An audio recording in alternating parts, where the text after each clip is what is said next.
एक हृदय में नाड़ी है जिसको कहते हैं मनोवाहा नाड़ी।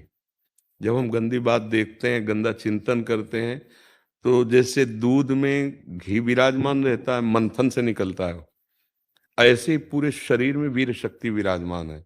उसके लिए कोई थैली नहीं, जैसे पित्त की थैली है, कैसे वीर की थैली, ऐसा नहीं है, पूरे शरीर में है वो।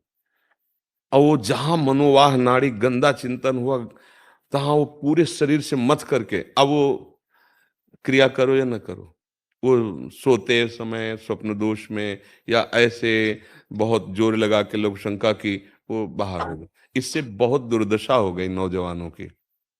आप ही नहीं हैं, ऐसे लाखों नौजवान हैं। मतलब हम कैसे बताएं कि 12-13 वर्ष की बच्चे की अवस्था है और वो इस रोग का शिकार है। गलत बच्चों का संग, मोबाइल आजकल सबके हाथ में, ये कोरोना से भी खतरनाक रोग है। बस एक ही उपाय है कि आप सुधरना चाहो, स्वाभाविक जो हो रहा है उस पर ध्यान मत दो। वो अभ्यास है, इसलिए वो नहीं, धीरे धीरे धीरे धीरे अंतराय बढ़ेगा और ठीक हो जाएगा। अगर आप छेड़ोगे नहीं तो धीरे धीरे ठीक हो जाएगा। पर इसके लिए बहुत बहुत क्षमता चाहिए, क्योंकि गलत अभ्यास हो गया है। ये अभ्यास आपके ना चाहने पर भी जबरदस्ती करवा लेगा। कि नौजवान लोग जो इस गंदी आदत में फंसे हैं, उसका सपोर्ट हो रहा है।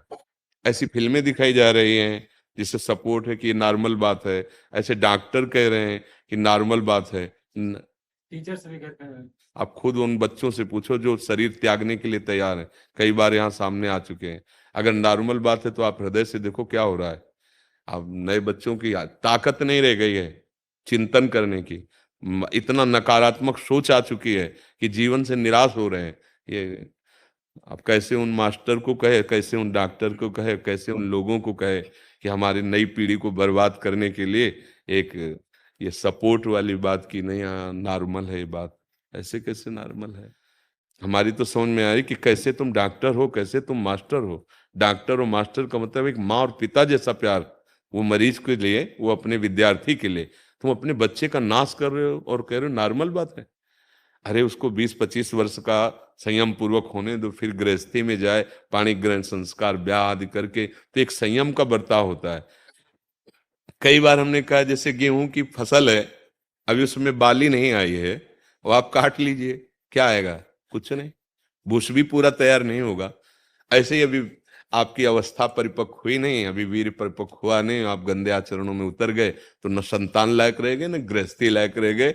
जीवन एकदम एकदम उजड़ा, उदास, निराश, एकदम क्लेश, अशांति में भावना बन जाएगी। बकाया है बहुत खतरनाक। जिसने अपना लिया इस, उसको सुधरना बहुत ही कठिन है। भगवान का नाम, भगवान का आश्रय, भक्तों का संग, सोई बच सकता है, नहीं तो बहुत कठिन। छोटे छोटे बच्चे, इसके छोटे छोटे बच्चे शिकार हो रहे हैं।